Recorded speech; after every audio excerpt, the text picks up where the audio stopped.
I just So, realized Gorhan said he was going to join us tonight, and then clearly he didn't. But he didn't say one way or another if he actually was or not. So man, is he going to burst through space time and pop up in this podcast? anything's possible.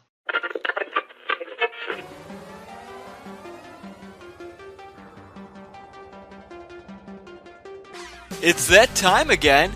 Time for the all-new Culture Cast, which begins right now. Well, welcome back, everyone, to the all-new Culture Cast. I'm your host, Nick, and with me tonight is the one, the only, Cousin Charles. Yeah, baby! I'm in the house! So, cuz I've been thinking lately, are you familiar with the TV show Perfect Strangers? I am not. Oh, how unfortunate. I mean, I guess it's probably before your time. You could argue that it's before my time even. I was like a little kid when it came out. It was a sitcom in the 80s about uh uh two guys who live in Chicago, and they were distant cousins. One was American born, living on his own for the first time. The other one was from a fictional Greek island who was like very backwards and wanted to come to America to live the dream. And he just like moves in with his cousin, and hijinks ensue. Mhm. It's a very silly show of its time. I liked it. I've been rewatching it on Amazon Freevee within like the last year. I'm going through the series, and brings me back to my childhood because I remember watching that as a kid with my parents. Like it's part of the original TGIF lineup. Um, but I joke with my wife like because they have like back in those days when they had like intros to TV shows Mhm.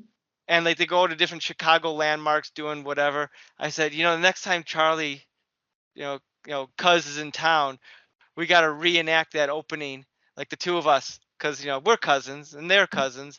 But then, if you're not familiar with the show, it makes no sense for you to do that. Like, But I can learn. I can be taught. I, was there a catchphrase? oh my Like, God, yeah. So the main character Balky, played by Bronson Pinchot, who been in a bunch of things. He's probably best known for this show as well as a couple of the Beverly Hills Cop movies. Um, uh, he had like a bunch of catchphrases like "Oh, don't be ridiculous" and "Get out of the city" instead of "Get," because he get out of town. He had a bunch of different things that they put in. It wasn't as obnoxious as like other catchphrase TV that was popular at the time, um, but yeah, ran but for the 8 seasons. yeah, it was a fairly popular show in its day. Family Matters, the Urkel show, was a spin-off of Perfect Strangers. Really? Yeah, because the wife on Family Matters was a main character on Perfect Strangers for like 2 years. She was like a one of their workplace coworkers, and then they really liked her character, so they spun her character off on its own show, which then Wow. Urkel hijacked. So TV's been doing the cinematic universe for years. We just haven't realized it because, Oh my God, yes. or I was gonna say Norman Lear's been doing that at least. But anyhow, you bring up Perfect Strangers. Are Which is we? kind of appropriate, I guess, for the movie we're talking about tonight, which is Oppenheimer. It, No, it's not. We're going to talk about the other big bomb of the summer, The Flash, starring Ezra okay. Miller, Ezra Miller, and Michael Keaton. Also The, featuring Sasha Calle as Supergirl, who's who's like woefully underused in this movie. I swear to God, I think she only has like 5 lines in the entire film. And she's like one of the best parts of the movie. Yeah. She was like really fun to watch. I was watching this movie with my wife, and she was like just mesmerized by her because she was so like the way they had her fly and fight and everything. I know a lot of that's probably CGI, Hmm. but they made it seem so graceful. It's just really uh like like I'm going to say eye candy, but I don't mean that in like ooh, she's pretty, but like just very visually appealing on how they did her flights and movements and all that. But This movie looked like the best video game from 2001 on the original Xbox. the effects in this movie Oh. were not great, and we're going to get to that. We're going to get to that. I think you could have gotten away with it if it had been a little bit more stylized, which is surprising as when they're showing off how I like how they depicted the multiverse actually compared to how other movies have done it. Like Marvel's Just got like the big line with a bunch of little lines coming right, off it. I like the idea of like these different, spheres and time. It's like this like the coliseum. orbs. Yeah, like the brief glimpse we give, like we're digging up dead actors for this, like George Reeves, Christopher Reeves, weirdly CGI. The God, I don't know who's the actress of that Supergirl movie from the 70s. Helen Slater. Yeah, Like they popped again, her in there. I mean that part's not bad, but then a lot of it is like not even Uncanny Valley, where it's like I can't quite tell. It's like no, you can clearly tell like this is a they want to go for photorealistic, but man, it's not there. It is not there. It's like hey, look, it's the Polar Express. Yeah. Yeah, oh my God, we'll get to that. Yeah. This is gonna be No, quite an let's talk episode. about that for just a moment because we've had multiverses are the new hotness among media franchises, Yep. and I don't know who was the one who kicked it off. You might want to you might want to argue Arrowverse kind of started it, and then um, uh, Marvel kind of continued it and all of that. But there's been many ways they've done the multiverse and everything else, and there's been better ways they've done it. Like I don't watch the show Titans. Have you seen do you know the show Titans with I've heard of the show Titans. No, I have not watched the show Titans. I have not. I've heard mixed things, but regardless, I guess in the last season, the character of Beast Boy somehow is thrown through the multiverse, a la the Flash in this episode, and they have like random cameos popping up. Most of it's stock footage or reused footage from something, Mhm. including a weird cameo by Grant Morrison, who, What? yeah, he like so you can find the clip on YouTube. It's actually overall well done, but this part is weird where like Beast Boy's standing there and like these like not portals but like these rips open up where you see like the other bits and like you see Flash running, like Grant Gustin's Flash running, and I think Yeah. there's Stargirl in there and a bunch of other ones. There's one thing where it opens up in like a library and Grant Morrison turns around and is like, I see you. Do you see me? It's really weird. And I don't know why, of all people, Grant Morrison was selected to do that, but there you go. It should have been like Alan Moore, like a camcorder going into his secret lair. He's like, "Get the fuck out of here! Yeah. Fuck off! I don't want you. I don't want Um, to be associated with this anymore." but that was done like really, really well in terms of just like needless fan service. Mm. This was done weird. Like even like it was I don't know what they're doing. I don't know what the thought process was. Um but This, yeah. I mean, the thought process was this is the basic idea. The basic idea of the story is not bad. Let's get that. I think we should get that way. Yeah. Like, Let's go back to the beginning before we get into that. yeah, You and I, like, I'm a big fan of the Flash. Before it was cool to be a fan of the Flash. yeah, you were Uber fan. I got sucked in by Grant Gustin and the CW. Look at my wedding ring. And you're like immediate regret. It, I still like it because I can still go like this sometimes before I need to run somewhere. I have a plastic one of those somewhere. I don't know where I put it. I got like a comic shop for Yeah. like $1 when but years and years ago. But regardless, yeah, I'm a big fan of the Flash. I got that. Barry Allen is my Flash, although I have a big soft spot for Jay Garrick. just because he looks cool Mhm. with that helmet. I have a Jay Garrick costume that I made That's myself. true. I've Uh, seen it. I need to get a new helmet. My helmet I made out of paper mache, but I found ways to make a better helmet. So that's on my to-do list eventually.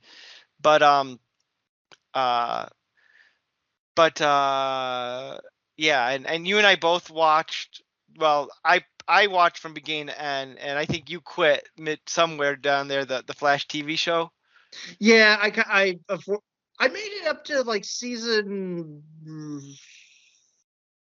Where's the one with the thinker? Season 4. Yeah, I think I was dedicated to season 4, and then just something. I don't know. Something about it was just getting. I think it was just getting too complicated. The characters just weren't quite gripping me the way they were, and just yeah. I only got so many hours in the day, and I kind of fell off the boat. But then I forced you to watch Crisis, so there Yeah, I got you back in for a little bit. you did get me back in.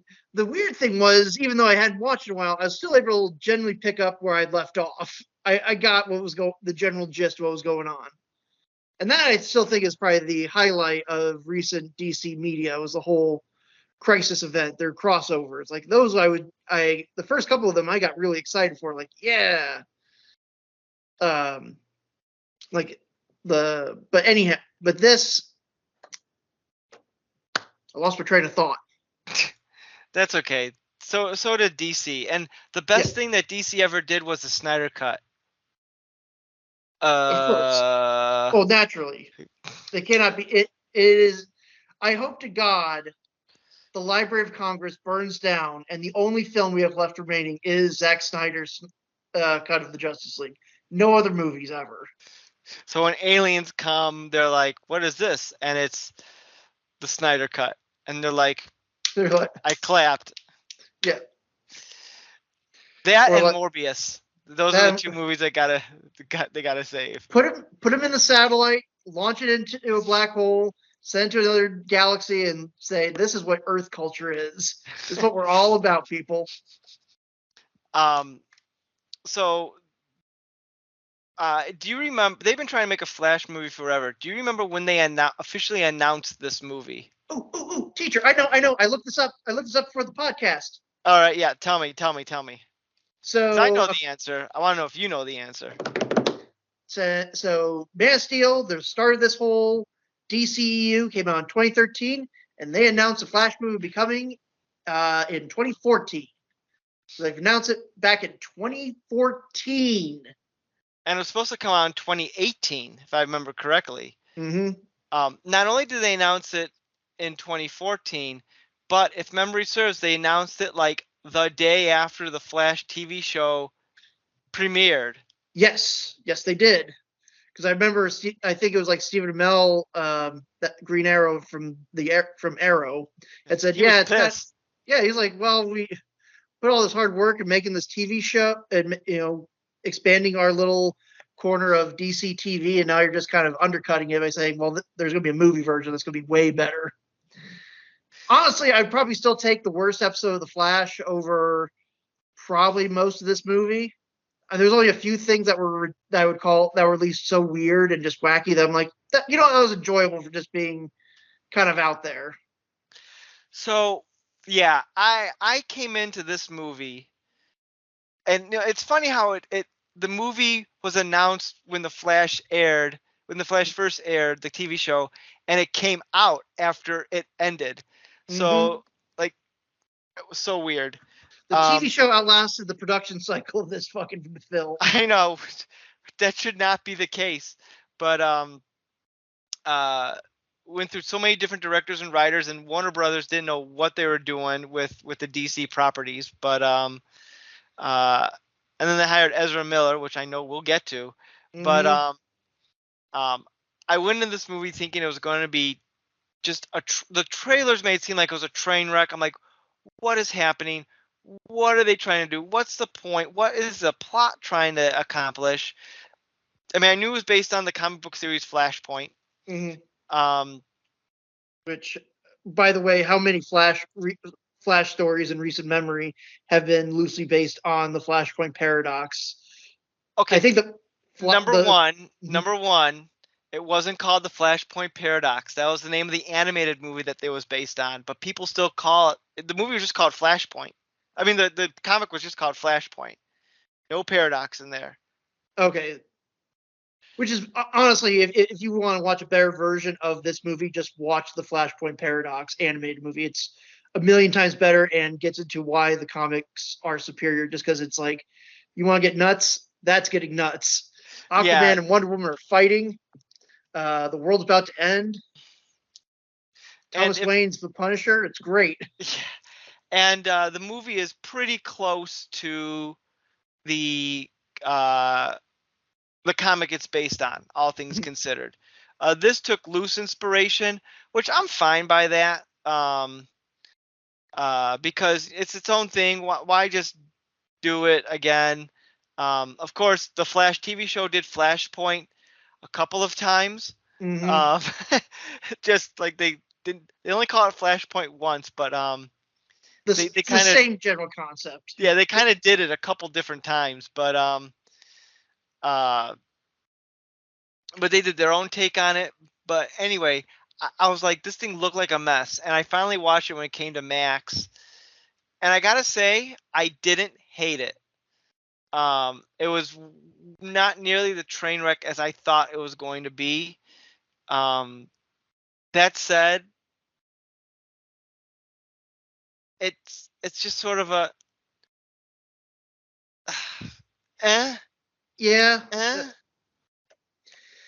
it's not. I. It's not boring.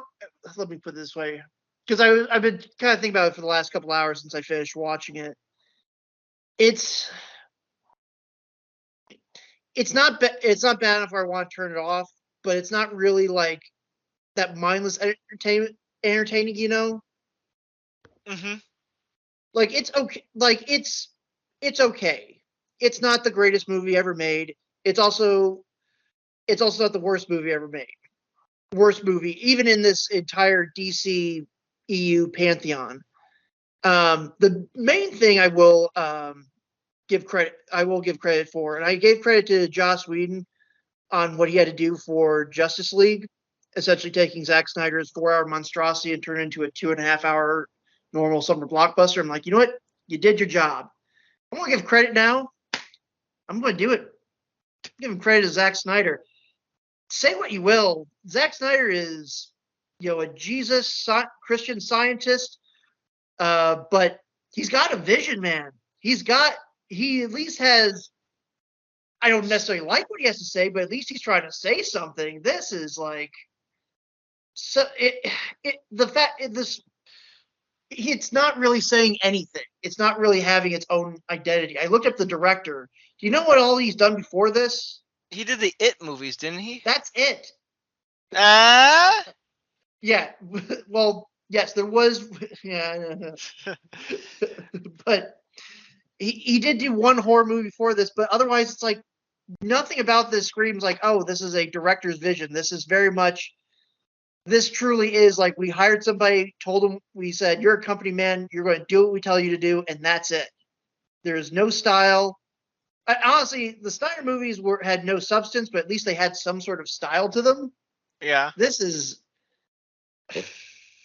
again, the best graphics the PS1 could offer. He yeah,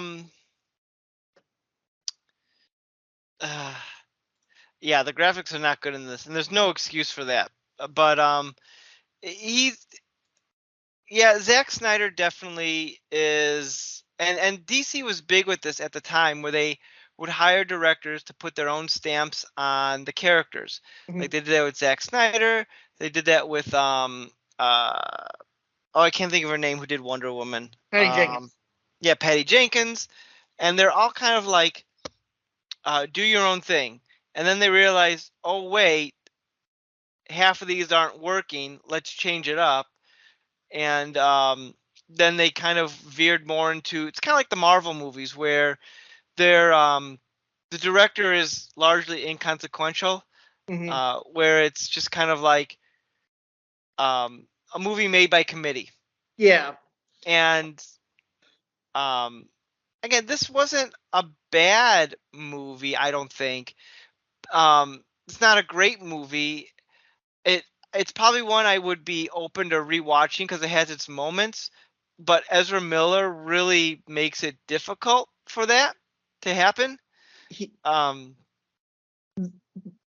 this watches, or I guess going to this movie, I did try doing a separating art from the artists kind yeah, of approach.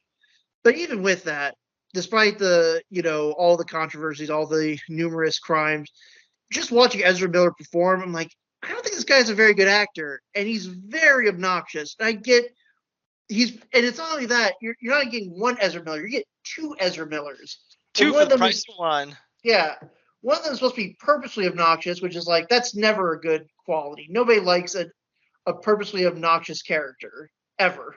It's never worked. Um, but then yeah, him by himself is just like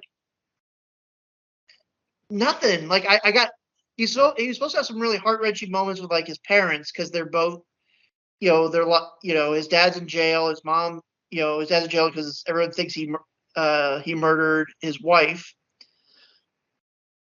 and like I said, there's supposed to be like these really gut punching emotional scenes. I'm like, I got nothing from this. Like I could care I could care. I just could not care.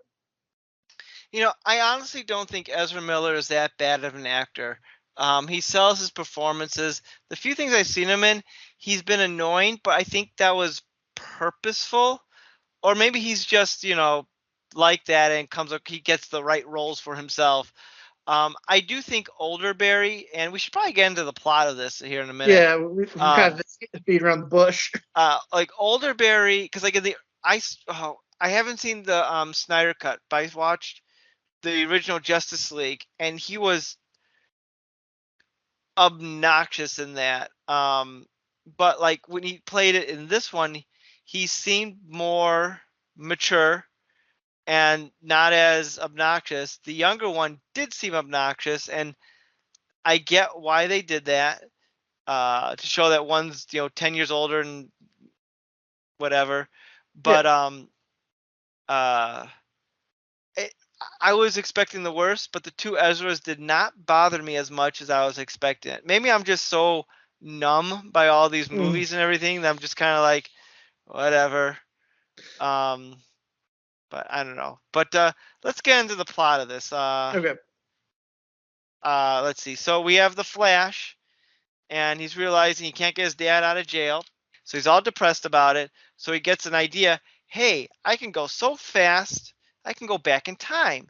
I'll go back in time and save my parents. And Batman Ben Affleck's like, don't do it, Barry. And he's like, whatevs, and does it. And he No. fucks everything up. Wait, hold on. You're living again. I am not a woman hater. I respect women, but at first he listens to Ben Affleck's advice. But then Iris West shows up out of the blue, even though he was being a total dick to her, and they had no previous history besides, I guess, being in an econ class in college. And then she's like, she gets again. She clearly doesn't realize he's talking about time travel. But he's like, you joined, the the Central City crime scene investigators because you wanted to fix the system. Yeah, because you can get involved and fix things, right, Barry? And it's like very much the worst thing he needs to hear at that moment in time. It's like, yeah, I can fix things. I'm like, ooh, don't do it, man. And of course he does it.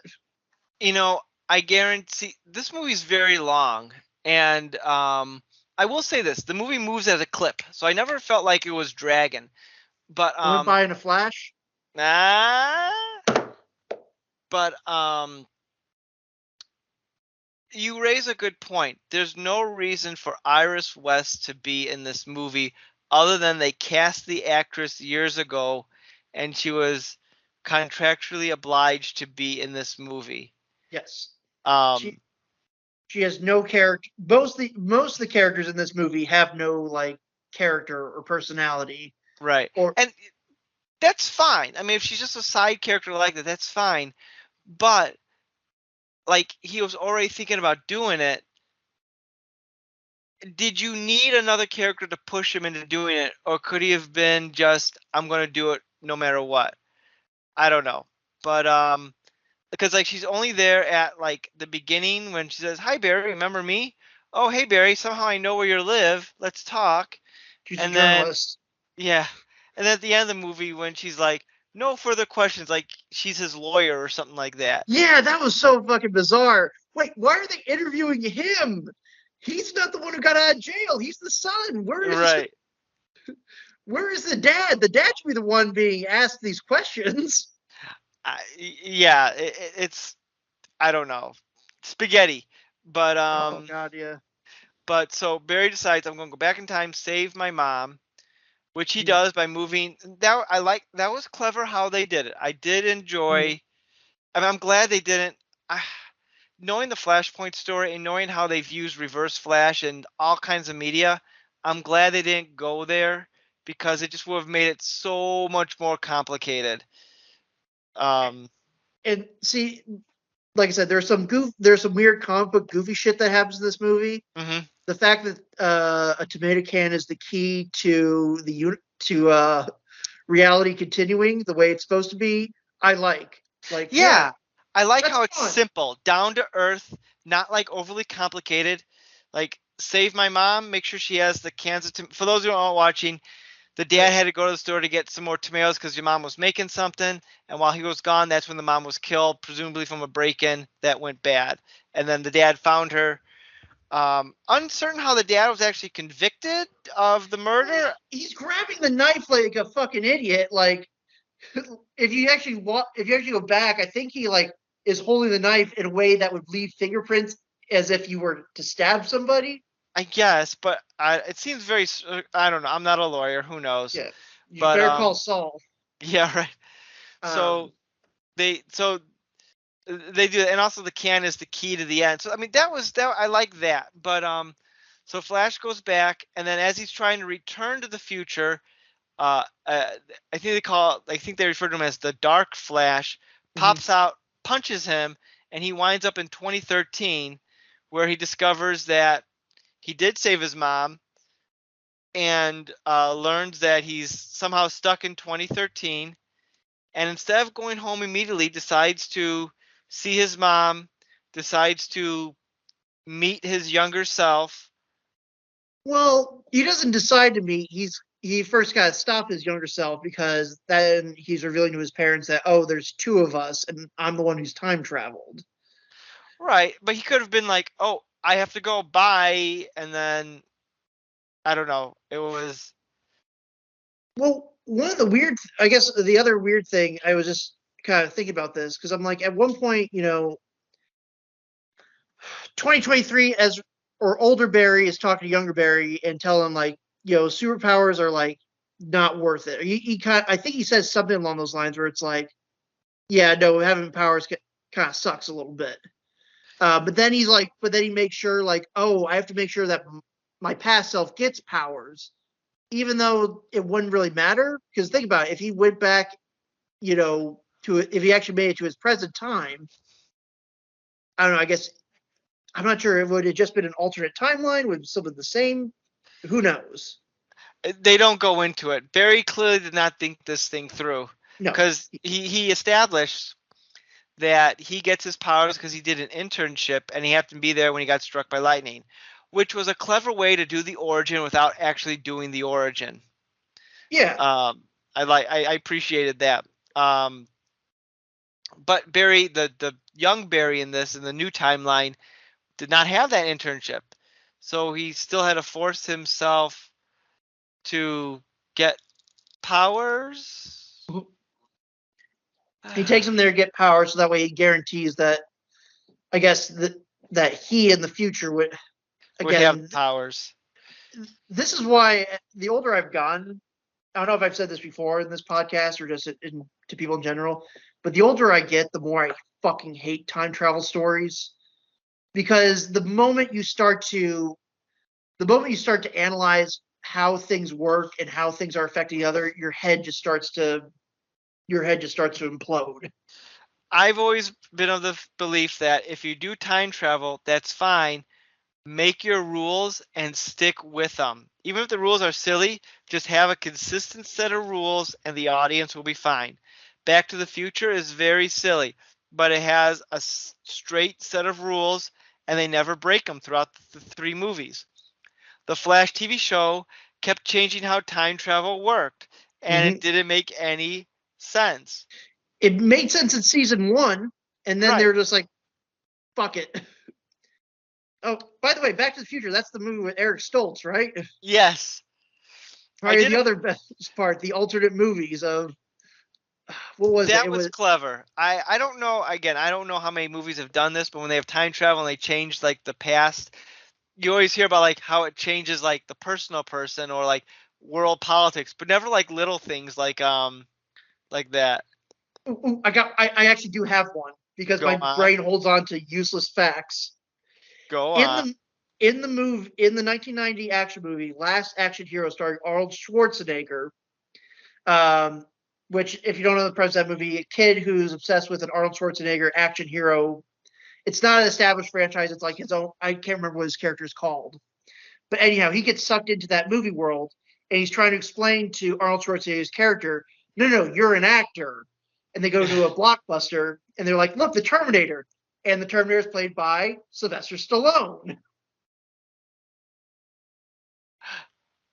That is pretty good. See, this is I don't know math, but I do know that, so I got that going for me. I do recall this isn't exactly the same thing. This is a parallel world or alternate universe sort of thing. In the Flash TV show, they reference that Beyonce is a U.S. senator in another timeline. Mhm. That I think they've done. I think there's a whole timeline in DC where like Barack Obama and Beyonce are like are Superman and Wonder Woman. I'm almost 99% sure that's a thing. Well, I do know there is a DC character who's from an alternate universe, who's like the president of the United States and also Superman and also black. I think his name is Calvin Ellis, maybe. I can't recall, but it's inspired by Obama, but isn't actually meant to be Obama. I don't know about Beyonce being Wonder Woman, but um, I could see them doing something like that. And, but any anyhow, let's get back. I apologize for the interjection. I guess that was probably the one of the few moments this movie where I'm like, all right, that's at least you're having fun with your premise. Blech. Yeah. So yeah, and so they go back in time, and Barry realizes are no more superheroes. He doesn't understand why this is, and he Mhm. realizes the one superhero that still exists is Batman. So they go to Gotham City, which apparently is really close to Central City. You could just take a cab to get there. Or that's a Uh, hell of a fare. um, and they go to see Batman, but it's not Bruce. It's not Bruce. It's not Ben Affleck, but it's Michael Keaton reprising the role as retired Batman because Gotham is the safest city in the world. And he needs to go because they came on the day that. Mhm. And I thought this was clever, only because this looks like to be the closing chapter of the DCEU. That it takes place during the events, roughly during the events of Man of Steel, where Mhm. Zod's ship is attacking the world. And first, I wanted to call out like that doesn't work. That doesn't make sense because the reason Zod came to Earth in Man of Steel is because Clark activated the spaceship, or he found one of the old ships where Jor-El's stuff Yeah, in was the on. Arctic. Yeah, but how did he come to Earth this time? They say, "Oh, we followed Supergirl's pod." So Supergirl's pod giving off a signal all this time, and Clark's wasn't in Man of Steel, or is it just like, don't think about it, he's here, don't worry about it? I'm gonna go with the latter one. Don't think about it. Which I guess it doesn't. Well, it's funny how they arrived. Well, like, they do say like certain points, and so Flash is like, oh my god, with all these superheroes not here, especially Superman, we gotta go and find a way to stop this. So they go find Batman, and he's like, nope, I'm not gonna help you. And then Mhm. he changes his mind, which he somehow gets a haircut really quick and I decides mean, to be Batman again. to be fair, the haircut's a buzz cut, and you could do that in your bathroom. I'm I just saying. suppose he is Batman. He probably has the skills to do that. The bat razor. And they gotta find Superman, but it turns out it's actually Supergirl, and they save her anyway. And she's like, yeah, I'm a Kryptonian. Screw you, humans. You're mean to me. But then she sees like Zod wants to kill everyone, and she's like, all right, I'll help. Yeah, And I guess we're of peace. I'm like, all right. I mean, I get it. It's not. Um, again, this goes back to where that again. She's probably one of the better parts, better looking parts, and I don't mean that again. Not trying to be weird, but like, oh, this is a fun concept. This seems like a character I would like to see it more in a more developed film. mm-hmm, And she gets 5 lines. I'm almost positive it's like 5 lines, and then the rest of it's screaming. right, and then she's killed like 3 times. Yep, Um, our which hero. do you remember in Man of Steel? Mhm. Uh, so they kill her by just jabbing her with Kryptonian metal. Why didn't Zod do that in Man of Steel? I didn't think I didn't think it would work in Man of Steel because I think they tried stabbing him a couple times. I I haven't haven't seen that seen. movie since it first came out, so I don't even remember I don't. the details. I remember vaguely like when he was in their ship, it had the Kryptonian atmosphere, which is different from Earth. So Superman was like, "Oh, I can't fucking breathe." Yeah, it took him a while to Um, get adjusted to it. but I don't think he was. Yeah, because I knew the other, all the other Kryptonians were weak because they hadn't, they were weaker because they weren't fully acclimated to Earth. They were able to. That's why they still have the masks on. Slash, also we don't have to. We can CGI their heads in. Right. Um, but yeah, I guess because I'm pretty sure like I don't think Zod could. Maybe I don't remember, but just go with Supergirl's not as strong as Superman. I wonder because A if wizard she did it. was, yeah, I do wonder if that was the case because she was just like shielded so many years, so she was like not used to having it. Because if you remember, she was stabbed in the shade, and she seemed to be sort of when the shade came on, there was like a look, and it wasn't. Again, this needed to be better established because we wouldn't be having this conversation if it wasn't No, better established. Because when she got into the shade, she seemed sort of like a little weak for a moment there, but yeah, she had a. Well, considering again, that was some of the best parts of Man of Steel was Superman discovering his powers, and here it's just uh-huh. like, oh, you guys are so loud, and then I don't think Kryptonians are naturally accustomed to flying, or at least, but I Probably guess not. she figured it out pretty damn quick. So, but who knows? How long was she like held captive? Do we know? Presumably, it was as long as 20 years, maybe about the same time that. So did she come by when she was like a kid and she was just it's confusing to me. Again, they don't go into it. And I guess it doesn't matter, but it's like one of those details that would be sort of nice to get Have some elaborate. yeah, it, she is yeah, because in the comics she was always like her pod just landed later than Clark's, but she was like in Mhm. stasis or something. Right. Which I So guess that could be the case too, but I don't know. But anyway, they go and fight Zod, and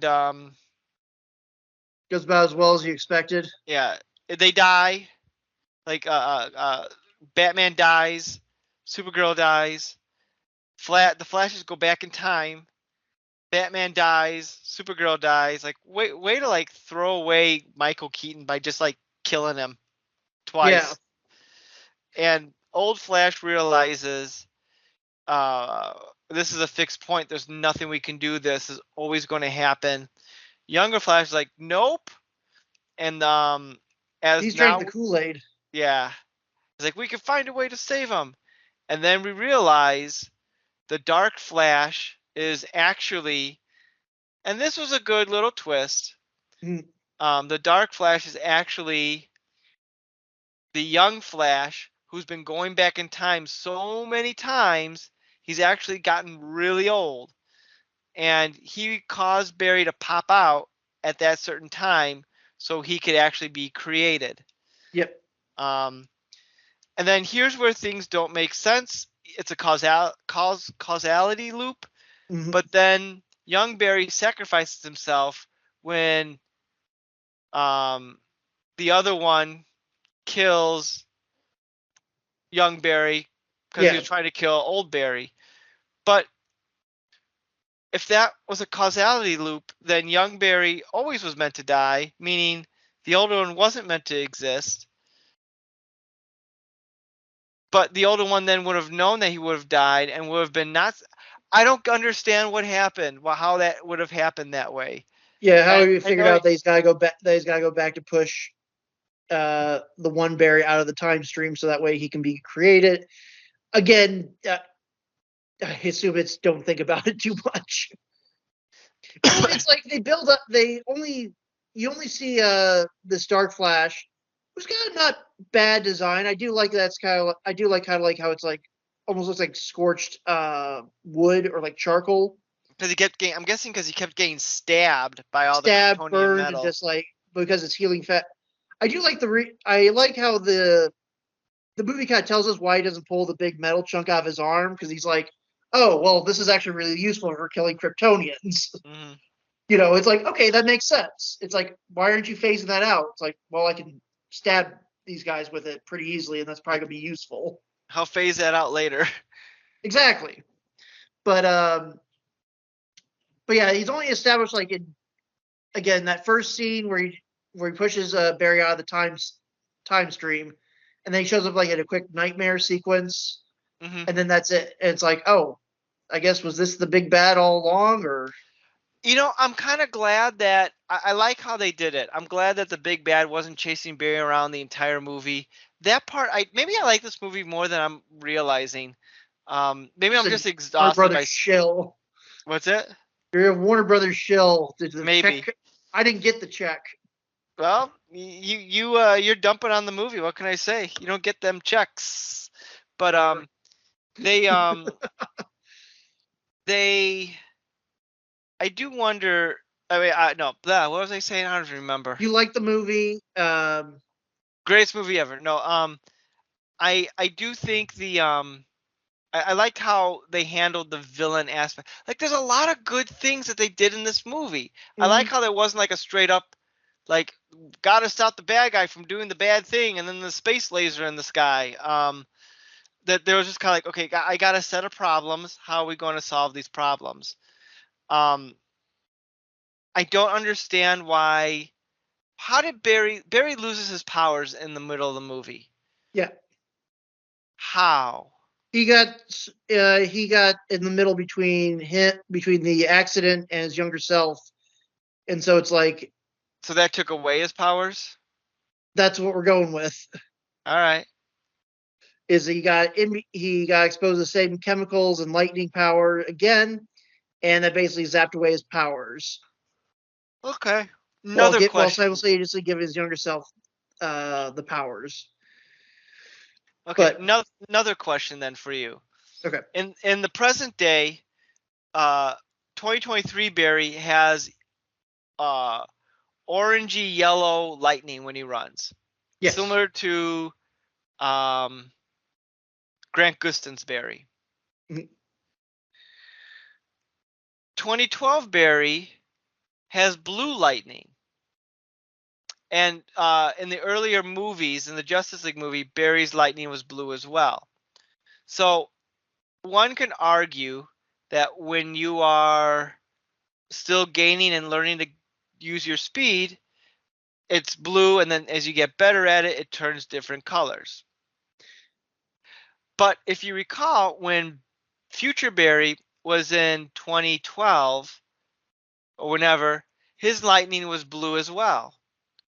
I actually I have an answer for that. Oh, good. Uh, I think he says that his current suit that he has, the skin tight one, not the armor plated one that he was wearing in the Justice League film, Hmm. and I guess also there's a brief scene in the first Suicide Squad movie. He mentions that his suit actually, as you're running, you're building up a charge, and that his current suit dissipates that electricity. So I'm assuming as it's dissipating it, it's turning it that yellowish hue. Versus the suits that didn't have that capabilities, that's why the lightning stayed blue. Okay, but then how come his lightning was blue when he was when Future Barry's lightning was blue when he was in the past before he lost his powers? And then how come his lightning's red when he's just running and has regular clothes on? Which again is inconsistent. A wizard did it. Yeah, I guess. I actually, yeah, that's. I'm gonna assume they just that one would chalk up to the VFX artist just like fuck it. Phoning it in. Anyway, at the end of the day, Barry fixes things, or so he seems. He fixes. He has to let his mom die, but he moves the can where the dad shows his face on the security footage, which is able to get him released from jail. And then at the very end, he gets a call from Bruce Wayne, and he's thanking Bruce for getting that worked out. And he's like, and Bruce Wayne comes and says, "Hey, what's going on?" And who's Bruce Wayne? In the Mr. greatest George Clooney. in the greatest cameo in the movie, George Clooney. Mainly because unlike the other cameos, besides Michael Keaton, they weren't, weirdly deep faked into the film. No, but it was clearly green screened into the film. But um, It's not I bad, but it's like also it. I guess it's also like, well, Barry didn't entirely learn his lesson. He just did the can differently. right. Maybe he figured, well, it won't change anything until he goes back to the future. But I was happy because I am unapologetic in my love for Batman and Robin. Oh my Uh, god! I know it's not good, but it's one of those movies that it's so bad it cycles around and becomes good again. Unrelated note, we should do a podcast on Batman and Robin. Just I would throwing that love out to. there. Um, but we'll talk about that cameo at the end because there's some discussions on about how that all came to be. But yeah, so that's the story. Uh, let's talk about VX, the special effects. Oof, boy. They suck. Yeah. I know this movie went through a bunch of reshoots. I get it. I don't know how many versions of the film were actually made before we got what we received, but man, it's Like, not good. let's talk Or it's about the baby shower. probably not the only, one of the most entertaining parts of that movie is the fucking baby rescue. That's just so like it's wacky in a way where it's like, you know what, this works. I like it. We're just straight up, we're not having to crack jokes like it's a baby shower. It's just like the situation itself is so absurd that just it's hilarious. They don't have to make any jokes. It's just Barry is forced to. So this hospital has been blown up. The entire side is going to collapse. The maternity ward, which is on this very high level of this hospital, has a broken plate glass window. They somehow locked this poor nurse and these babies in there Yeah, during the this lock. crisis. That's not how locks work, but whatever. Um, and then as the building falls, all the babies get thrown out the window. The babies with the bathwater. So Barry's got to use flash time, go like super fast, try to jumping through debris, trying to catch all the babies. I do like the shots of like there's like one where like a bunch of scalpels are going towards one baby, like one baby's about to fall into like a stream of fire. The other one's like there was a third one that was about to, something else horrific. Acid was going to hit the baby. Yeah. Which, why is there acid in a maternity ward? I think glass was going to hit another baby. Yeah. It's and of course like the most, again, this is why it's like it's so odd and wacky that I love it. It's And one of there's those like a things that, dog falling too. yeah, there's a therapy dog, which none of it looks convincing at all. So No, again, no. we've been talking about the original Xbox PS1 graphics, which I'm sure everyone else on the internet's made, but I mean, there's no other better way to describe them. It's it's just really, it's not meant to. It doesn't look good. Mm-mm. It's very much like I guess it's the Ed Wood approach. Like, haven't you ever heard of the suspension of disbelief? No one will ever know. I do like, again, he goes for the push past the one baby, go to the vending machine to get himself some. Yeah, I will say energy. this. I will say this because I think there was only one. My brain notices these things of like when product placements show up. I think there's like one with like Twinkies, but I'm surprised the Yes. vending machine was not like, I'll have a nice crisp Coca-Cola right now. So I at least appreciate that the obvious place to put you know product placement was ignored. So, you know, kudos movie, kudos. Anywho, and even side note, even the grocery store, there were no recognizable cereals. So kudos movie, you didn't have to sell out. There were. I did notice not the one that Barry like talked to his mom about, but I did see like was like Fruity Pebbles. There were other ones, or Cinnamon Toast Crunch. There were some others like there were real products in there. Okay, But you know what? That's fine. You're in a grocery store. You could yeah, you that's a good place to do product placement. But that's a but yeah. So yeah, he's got to rescue the babies. Puts one baby in the microwave, which I've been told by multiple authorities you're not supposed to do. Apparently, generally catches frowned upon. yeah. The babies somehow are. They do address this later in the movie where they're like, I don't generally move people a lot when I'm in hyperspeed. I just kind of sort of guide them in place because if I were, they show Barry then violently vomiting. Like, He pulled a Diggle. yeah, exactly. Which is, side note, one of the greatest recurring bits in the Arrowverse. Every time, everyone else when they go super speed, nothing happens. Diggle instantly vomits. Um, but yes, he's got to save the babies, the therapy dog, the nurse who is just screaming the whole time because she's been put through this god awful experience. Yeah, the Justice League doesn't provide mental health services. We're working on that. Um, like I don't know. Like I'm of two minds of that baby sequence. It's so it starts off horrifying, especially if you have like a kid. You're like, oh my god, oh my god. But then like it turns so goofy Yep. that like okay.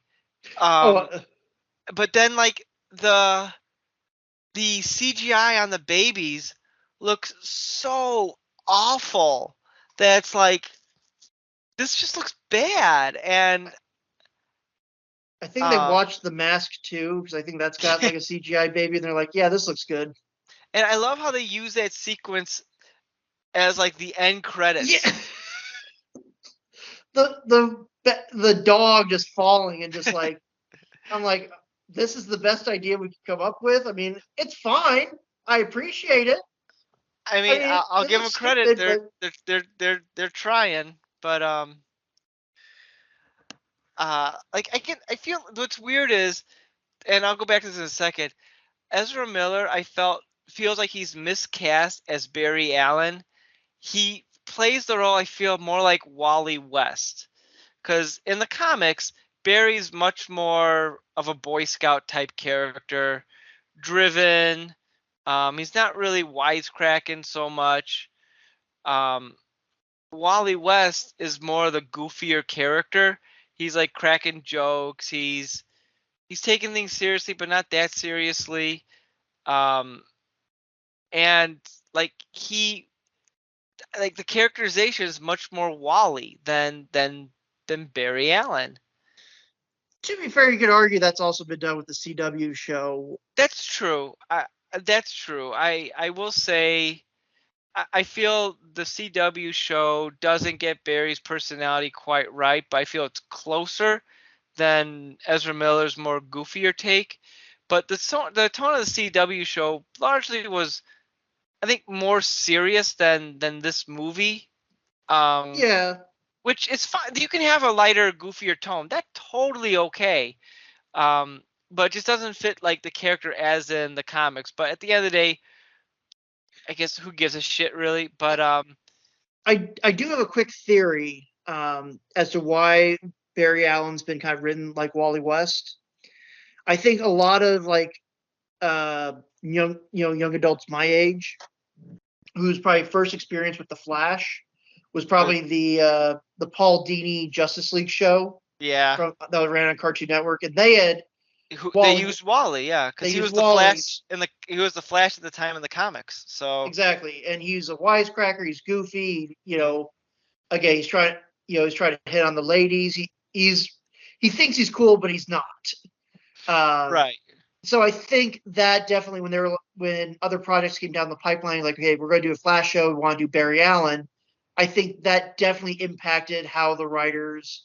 They're like, well, more people are familiar with the Wally West personality, so we're going to make him closer to Wally. And I get that. I get Which is that. probably why John. I think like more people my age probably are more familiar with like John Stewart Green Lantern than they are with Hal Jordan Green Lantern. Yeah, I remember when the Green Lantern movie came out, there was an uproar like, why do they make Green Lantern white? He's supposed to be a black guy. That's racist. I'm like, Yes and no. Yeah. It's like the character that Ryan Reynolds is playing is not the same character that was in the cartoon. Yeah, it's like And actually, actually. it's a different character, so they're being accurate. Yeah. But I did overall. I like the sequence at the beginning because I I was getting tired with this on the show on the CW show, but I feel Flash does way too much time travel. Mhm. I feel like they don't focus on the fact that he's fast and more focusing on he could travel through time. And the comic run that I read, I recently, well, past few years, I got out of comics, but like from Flash Rebirth when they brought back Barry Allen to back in 2009 to just recently when they switched from doing Barry to Wally again in the comics, um, they did a lot of time travel with that, and I was like, and the show did it. Like, come on, Barry could do more. The Flash does more than just time travel, and I like that opening sequence because it really did a good job of showing off his powers and how they all work. Yeah, I I will say that because they usually a lot of times. I know some other people probably brought this up. It's like most of the time when they show speedsters, it's like everything is just slowed down, which they do that in this movie. Mm-hmm. But here, I think they did a good balance of like showing like, okay, they're moving around quick, but in the slow down like bullet time stuff. But yeah, I did appreciate that where it's like the city is just like, and just like he's just everything's Oh just going yeah, by in yeah, a yeah, yeah. blur. It's like I appreciate that. It's the same. I don't know if you ever got around to the Marvel's Eternals movie, No. but they have a speedster in there, and they do something similar where instead of everything being like in bullet time and just like, oh, I'm moving really fast, so like if I I touch something, it like goes like that, but then reality, it's like. Mm-hmm. So here they did the same thing where it's like you just see the blur or just like waves shooting up or like dirt flying up. It's like okay, to show off speed, which I did appreciate. Um, uh, well, since we did talk about the baby sequence, I'll talk about the only other sequence that I was like, this is really fun, and I'm enjoying just how fucking absurd it is, Mm-hmm. which is Younger Barry's first run where he does the speeding as again Yeah. corporate synergy. Right. Speedy Gonzalez, and he's just like, at first it's like, oh, this is awesome. Then it just like turns into like what an absolute nightmare super speed would it be? Because like the blackout in the city. Yeah, his clothes burn up. The fucking truck that crashes. There's all these fucking musical instruments that progressively like get bigger and bigger to like so there's a fucking grand piano being shooting out of the truck. I mean, yeah, there were some really good like funny bits in the movie that I can't argue. Um, they were good. I gotta give them credit where credit's due on that. Did we, after all the allegations, did we really need to see Ezra Miller in like a fucking covering himself with a tambourine?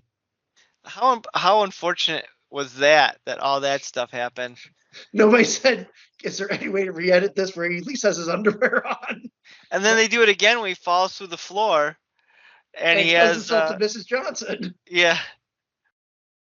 Oh, what an unfortunate name. But Yeah.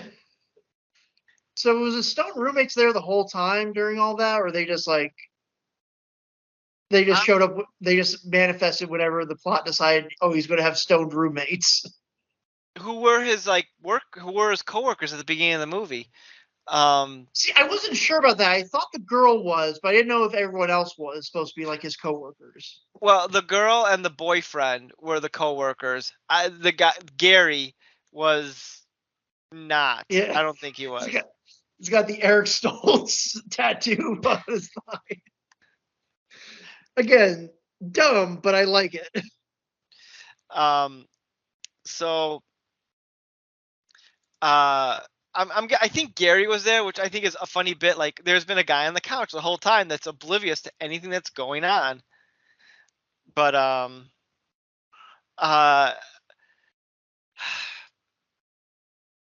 let's talk the reshoots on this movie, because Yeah. this movie apparently went through a ton of reshoots, particularly at the ending. Because if memory serves, the rumor was the original ending was supposed to end with Michael Keaton showing up and being the Batman of the new DCEU, which was then supposed to lead into Batgirl, which of course got canceled. Then there was, I guess, a ending that was shot that was supposed to have Ben Affleck, Gal Gadot, and Henry Cavill pop up. Alongside Sasha, I think Sasha Colley's Supergirl. Quite possible, yeah. And that didn't happen because they didn't want to let people know that this was going to be a continuing thing. Because they were rebooting it. Right. And then they decided, as of January 2023, to bring in George Clooney to end the movie on a joke that Barry still didn't quite get things right, and now the new Batman is George Clooney. Which I wish George Clooney shaved his beard, because if he was Batman, Batman would not be having a beard, I wouldn't think. But unless he's depressed, if Batman's depressed, he'll have a beard. True. That's he's like, it's like who the fuck is that? Yeah, we got the one F-bomb. We're going to use it. Perfect timing. But I also will say it's like, again, going back to the obscure halls of my memory, it's like the weird Dan Aykroyd Ghostbusters cameo in the Casper the Ghost movie where Dan Aykroyd's got a mustache. Right. They're like, I ain't fucking shaving this thing. All right. See, that's fine, because if it's supposed to be the same character, then okay, he was going through a mustache phase. But like, you would think, and I know I'm thinking I'm really nitpicking here. You'd think that Batman wouldn't have who knows? Maybe he's a retired Batman, but anyway. It's fine. It also, but does it, I guess, is it undercutting the message? Because I guess, well, here's the thing. Like, I know in the Flashpoint comic, you know, that leads to the creation of the New 52. So even though Barry, you know, went back and had it, you know, allowed his mother to be killed by Reverse Flash, which supposedly was supposed to reset the universe, it still changed things. Even the Flash TV show acknowledged, like, look, you can go back and put things in place, but it's like a cracked coffee cup. There's still always going to be lines there. But that's not exactly what happened. It wasn't just like, oh, the court decided, yeah, the footage was good enough. No, Barry changed where the cans were, so that way his dad would look up, the camera footage would show his face, which no one else at that grocery store could ID him. Whatever. I mean, I don't know. I that doesn't bother me. The one detail I did notice in that scene, so Barry walks in the courtroom late just as they're giving like the final verdict of like, as you can see in this footage here, Mr. Allen clearly looks up and he was at the grocery store the whole time, and he's like paying his dad. He's got his flash ring on, and Yeah. this thing is big, and this is like a It's Super Bowl ring size thing. Like I get it, he's the fastest man alive, but you'd think someone would look at me like, that's a pretty big ring there that's got the Flash's emblem on it. You don't think? I just thought it was funny, just like it is like ridiculously big, and that he was just like flaunting it out in the open. But just the rings. I think. Well, going back to the three endings. And at again, least who knows how many more they did, yeah, that's what we know of. Like, I am surprised. I think one of the reasons this movie didn't do as well. I mean, there's a lot of reasons this movie didn't do as well, but like this was the opportunity to like really establish, say, hey, this is a brand new universe that we are creating.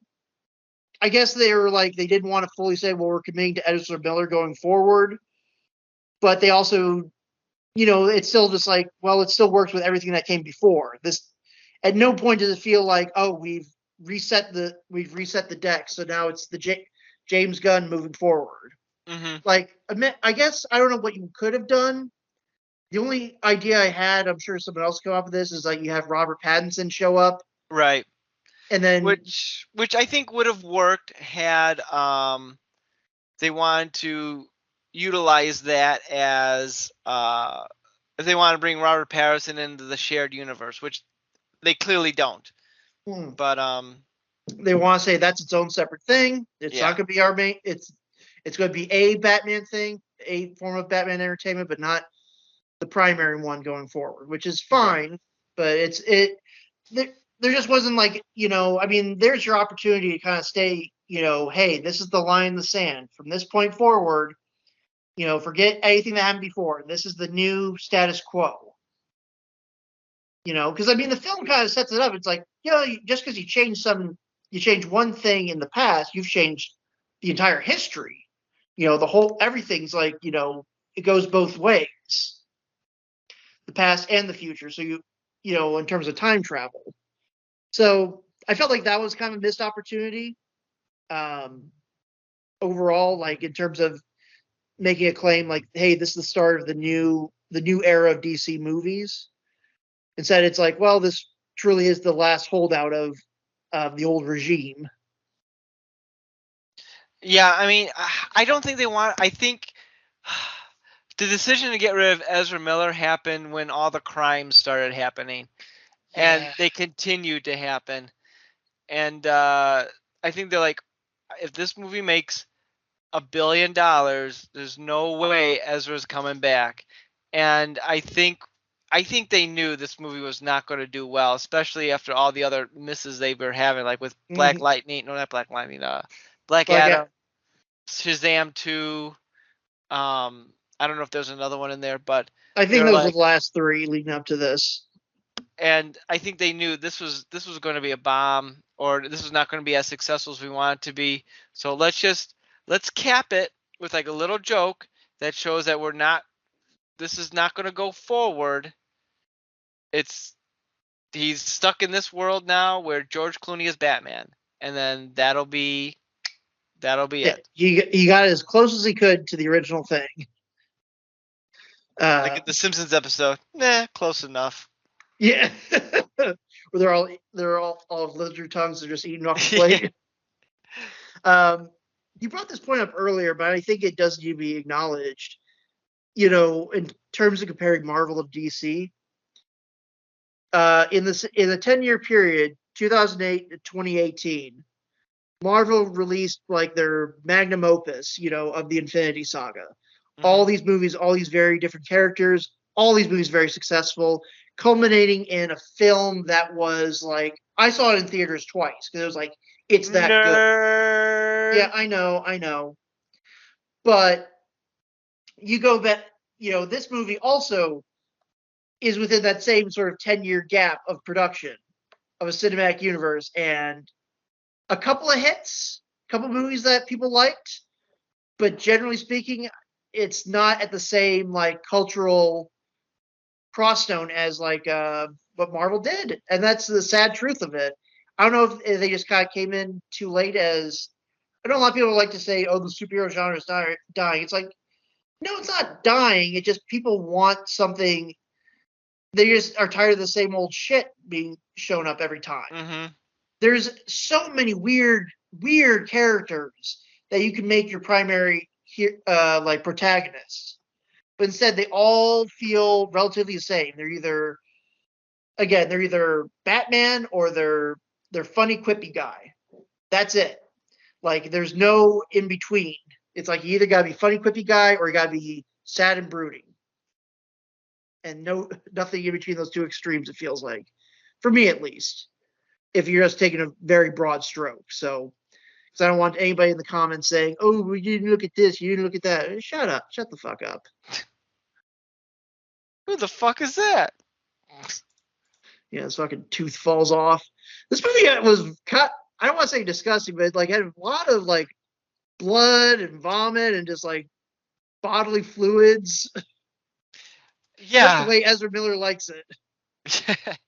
Yeah, did the movie have to start with some young girls going to Ezra Miller saying "I love you"? That was a little weird, and it was unfortunate. Like they couldn't. Couldn't On chop one that out hand, in the editing room. yeah, that was like, oh, maybe not do that one. Um, but what's also, I also did like how they did it where it was like the title was going to start and then like it goes away when it's like Flash, I love you. Like you start seeing like the outline of the Yeah, title, the Flash, and then it goes, and then once that bit ends, it pops back in. But yeah, they should have. Why did they keep that in there? I mean, I guess it's a funny gag, but it's a little. it's it's kind of one of those things. I think when people go like, "What we're tired of in superhero movies," stop making everything a gag. The reasons why a lot of the classics are classics, like '89 Batman, Christopher Reeve Superman, is not everything was a joke. Not everything was a gag. Sometimes he played. It was like, hey, this guy's got to start running. You just show him start running. There's no jokes in between. Mm-hmm. Um, I do think we are avoiding the elephant in the room, and the fact of, and I think we need to talk. We got to talk about it. We got to talk about the goat. Michael Keaton showed up, Oh and yeah, by God, he's the best part of this whole movie. He he is, is great. yeah. Again, it really. I'll be honest. Like I didn't know how that Batgirl movie was going to turn out, but man, it would have been. After seeing this, it's like, man, we missed out. Old man Batman teaching a younger generation. You're telling me people wouldn't have wanted to see that? Are you high? We'll never know. I mean, they released this and canceled that, and not even canceled, buried it in a vault for no one to see ever. Yeah, that's so weird. I mean, I bet it'll come out eventually, but Yeah, give it a few years. They'll probably say if they get desperate enough and want to generate some goodwill. But yeah, no, Michael Keaton's great in this. It does the typical member. I'll be honest, there's not gonna be any new quotes, from Michael Keaton's Batman that's gonna be added to your repertoire. It's all member berries. You want to get nuts? Let's get nuts. How much do you weigh? You right. know, it's all shit from '89. But you know what? Once that Danny Elfman score starts playing, I'm like, fuck yeah. And at least the one benefit of this versus like the '89 movie is like they show like let's let's call a spade a spade. Michael Keaton really couldn't fight in that original Batman costume. Like it was not, you know, it wasn't meant to fight. Didn't really look like it was meant for martial arts. It was meant for him to just go, and that's Yeah. it. Here they at least kind of do a good compromise where he still got that strut of like I got to walk like this because my neck I can't turn my neck. But at the same time, they also show like, okay, it's still Batman, rolling, dodging, throwing batarangs. It's like, all right, it's like it is true. That is truly like okay, the best of both worlds. We got how we want to see Batman action sequences, and we got to see it with you know a Batman that no one thought was going to be a great Batman, but it turned out to be one of the best. Um, I agree with you in terms of his ability to do more actiony stuff, with certain exceptions. Um, Man, when Michael Keaton turns into CGI, does that look bad? Yeah, when everybody turns into CGI, it doesn't look great. I mean, and what's weird is like it doesn't match. Like you're used to how Michael Keaton does things, he even walks like that, and then all of a sudden he's like leaping off stuff and like doing all these kicks and flips, and it's like, no. Yeah. It was tough for me to buy, but Michael Keaton is pretty great in this movie. Looks like he was having fun. I guess they made his Batman suit with the ability to turn the neck, and Michael Keaton's like they spent all this money. Talk about money being wasted. All this money into making this, and Keaton's like, nah, I want the necklace one. Like I want it to be like how it was. And they're like, oh, well, okay, we spent a couple $1 million, but okay. It's like, what's happening here? Yeah. They say the budget was 200 to 220 million. That can't be right. I feel like they spent a lot more on this turkey if it's been in development hell for almost a decade. It could be, but I don't know what would have cost that much seeing this movie. I assume there's 2 or 3 almost completed versions that they just are like, we gotta go back to the drawing board. We can't salvage any of this. That's the only thing I can think of. Maybe. Or maybe Ezra Miller is really that much, really cost that much. I wonder how much money they threw at Michael Keaton. I assume they rolled up, again, a proverbial truckload of money rolled up to his front gate. They dumped it out, and he's like, yeah, this will do. Um. Although I will say it's weird. I guess, correct me if I'm wrong. So, is the reason or the reason Keaton stopped being Batman in this movie is because he's like, well, I pretty much solved crime in Gotham and made Gotham the safest city. It's like the world doesn't need a Batman anymore. Well, it depends on who you talk to. So the director has been saying like things to really justify this movie. Like one, he's saying, "Oh, the bad special effects are on purpose. You're seeing things from Barry's perspective." No, they're just bad. They look like Um, rubber. They look like cartoons. and the other one, he says like, "Well, he quit being Batman because he killed a guy in front of his kid, and that's like he broke his rule because that's what happened to him."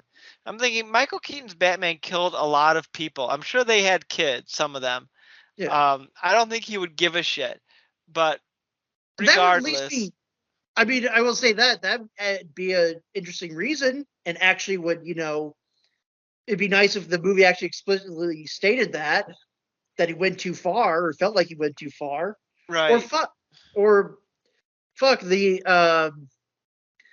movie. I mean, a lot of people have been talking about this for years. If they're to do like a Batman Beyond, I mean, you could just follow that origin. He was getting older, felt like he couldn't do the job anymore, so that's why he had to quit. Yeah, whatever the reason, they don't go into it. I guess it doesn't really matter. They do say Gotham's the safest city in the world, which could be a reason for Batman to quit. Um, but I don't know. It's not very compelling to like get him back into the fight. It's just like I solved crime, so I'm done, and I'm gonna just make some pretty good looking pasta. Make some good pasta. I got kind of hungry. I'm not gonna lie. I loved how there was like multiple scenes of Ezra Miller literally shoving his face full of food, God. and 2 scenes where he's like, I think eating pasta, if I'm not mistaken.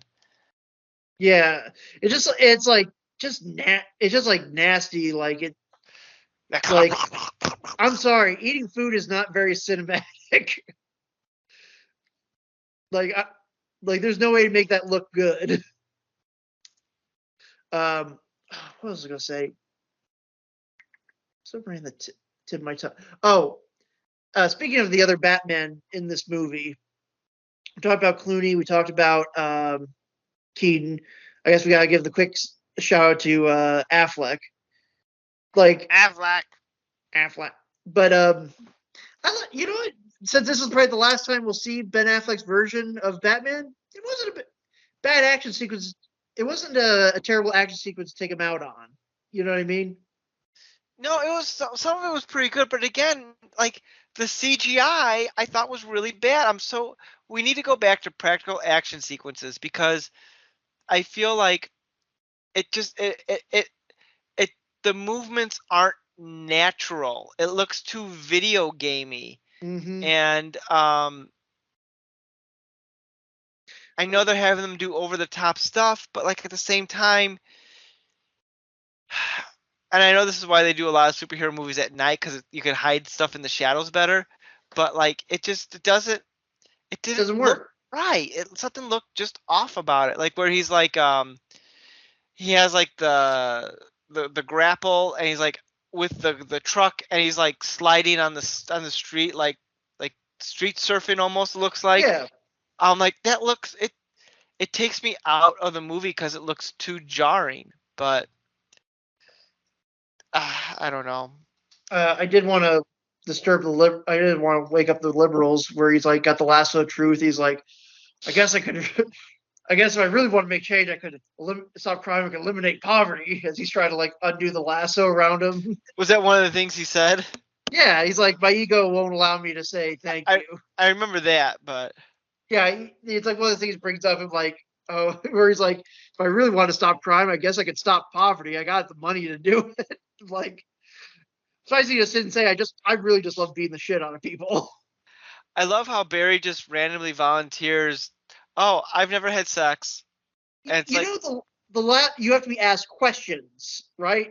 right, or you just start talking to something that's like related, I guess. But yeah, like there's no reason for him to like just volunteer that information, I, even if he had the lasso on him.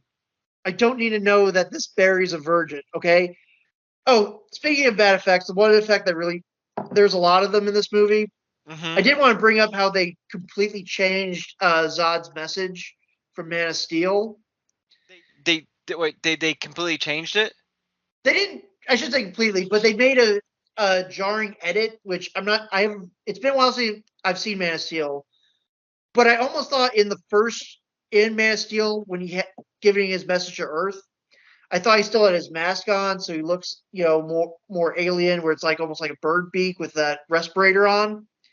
But here, but Yeah, here, it did look kind of weird, didn't it? yeah, but here it's like very clearly Michael Shannon. Like again, still that same distorting effect, but I'm almost positive they made it so that way it's just Michael Shannon's face instead of how the effect looked back in Man of Steel. Chaos theory, butterfly effect. Sure, whatever mumbo jumbo. I like how they. I think this, the last Spider Verse movie, and even the Doctors, most of the Marvel stuff, they've come up with different terms for the same shit. Fixed point, incursion, inevitable intersection, canon event. It's just like it's all the same shit. Like, can we just come up with universal terms for this? Nope. No, it's got to be different. It's got to be different, so that way, that way nobody else can sue. Pretty much, yeah. We can't we can't let the audience in on the fact that we're all doing the exact same thing. Mm-hmm. They'll get wise to it. What do you do? I guess I want to bring up this point just because this is another movie that deals with time travel, multiverse, things like that. Like, what do you do after multiverse? You're the well again. I guess if you're the studio exec, you're currently worrying about the writer's strike that's still currently ongoing, the writer and actor strike. Hmm. But after all this, after that strike gets taken care of, what do you do after multiverse? What's bigger than multiverse? I've wondered that myself when it comes to the Marvel stuff because obviously their second phase here is all based on multiverse and all of that. And I know they're gonna do another saga, whatever they're gonna call it. Yeah, but I don't know what they would do what's the follow up?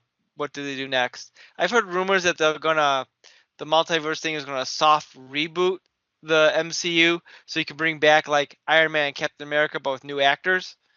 I can see that. Um, maybe they'll make it more X-Men focused, like I can see that too. like pull from some of their storylines, like the Phoenix Saga. We're gonna get right this time, I swear. Third time's a charm. Yeah. Um, I guess if we're going to pivot from DC to Marvel really fast, I always figured like the next big bad after like Kang would just be like Galactus. I feel like that's the default you Oh, go with.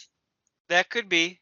But then I feel like multiverse versus like I'm going to eat your planet feels kind of small in comparison. If that makes any sense. Like Yeah. I feel like they went too big with Thanos, so they're like, what's bigger than a universe destroying boss? How about a multiverse destroying boss? Like, okay, I guess yeah. Your only two options for your Marvel are like Doctor Doom and Galactus. That's it. I don't think of So anyone else that's bigger.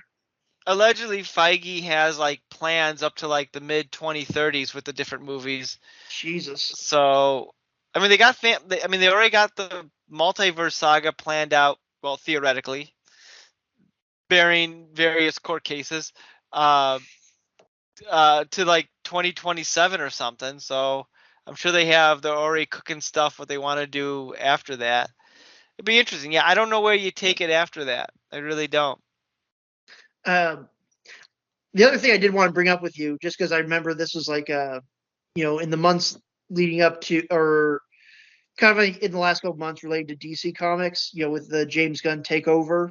I Hmm. shouldn't say takeover, but he just more promotion to the big cheese of DC Studios. And I remember him saying on camera when he was releasing his manifesto for Chapter One, "We're not doing sagas, we're doing chapters." Which I am spooked out by certain things because remember when we did our like how do we do the DC stuff, and I a lot of the things I suggested I feel are coming to life with what I'm hearing out of what James Gunn is trying to do. Is he stealing my ideas? I mean, I'm fine with that, but Just we would like a check, please. At least to get credited, for God's sake. make me the Stan Lee of that universe. I'll do cameos. you got Hey kids, Nick here. I'm like Stan Lee. magnificent. Yeah. There we go. But yeah, I think he had said in that because he was like talking about like, okay, here's our remaining slate of movies, and that before we get into the new stuff, he's like, The Flash, best movie I've seen. I'm like, it's one of those things where I watch it, I'm like, you know what? I could see where he's coming from. There's a lot of good shit in it. I like Michael Keaton. I like some of the wackier stuff, but I'm like, an overall product. Basically, what I'm getting at is like him trying to give the stamp of approval. And I get it, he's got to. He's not going to say this movie's dog shit. Don't see it at all. Like he's not going to do that. He's not going to do that as head of the studio. But you think people are going to take his word a little less seriously, especially.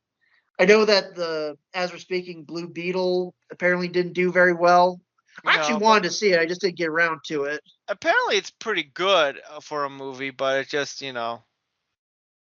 Yeah, that's the thing though. Like with movies, you either have to see it that fucking weekend, or you might as well not see it at all. You know what I mean? yeah, not everything is Barbie. Not everything can be Barbie, but I guess we're gonna get a bunch of toy movies. Yep, we're before the podcast we were talking about Rock'em Sock'em Robots. I think that's one of the movie that they're trying to make. They So they made it. Was there a movie from a couple years ago, Real with Steel, with like Hugh Jackman? Hugh That was based. Jackman, yeah, Yeah, pretty much. just like if they had just changed the name to Rock'em Sock'em, like people would probably been fine with that because that's pretty much the premise of that whole movie. I mean, I personally like that's why I'm not. I don't know if people are. I didn't do much research into the online chatter where people are like James Gunn saying best movie, go see The Flash, and it bombed. But like it was. I don't. People have already made up the decision on James Gunn. They're either going like, see, he's a shill, he doesn't really talk about, or they're like, he has to say that, and I just can't.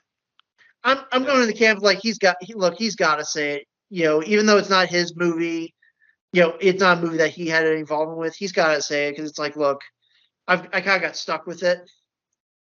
Like it's not terrible. And again, I feel like the core story of like Barry is the real problem. And he's confronting his like inability to let go in a very physical way. That's how you do superhero stuff. You do like very human, but lost my train of thought again. It's not important. Listen, long It, story short, I got nothing else to say about the Flash here. Long story short, it was fine. It's not nearly the train wreck people are saying. At least for me, it's not the greatest movie ever made since The Dark Knight for me as well. If it's ever on TV, I might have it on for background noise, but 5 out of 5 because George Clooney comes back. yep, Yay! there, That's it's all got we the need. in terms of George Clooney's best work, I think it goes up. It's right up there with ER. Definitely. Yeah, I'm going to be a little bit not as mean, but I'm like this movie was pretty inoffensive. Like I was really expecting it to be a real turkey. Like the baby stuff, I'd seen the baby clips released online. I was like, that's nuts. But watching it in context, like it's fun. But most of the movie really didn't entertain me. I'm the kind of person who's got like some probably mild ADHD, so I struggled to like really care. Like I was like, okay, I get what they're doing, but it's like I couldn't really get invested in most of the characters. You know, like nobody really goes through. Like nobody's there that even his parents, I didn't care about that much. Um, you know, I couldn't really build an emotional connection with anybody there. I don't think I'm going to probably end up rewatching this movie. Like, there's nothing for me that really makes you go like, oh man, that was worth seeing again. Like, I don't know. It'll probably be one of those things like I can say I've seen it, but I'm not going to come back to it. But at the same time, Mhm. it's like something like again, I brought this up at the beginning of the episode with Zack Snyder.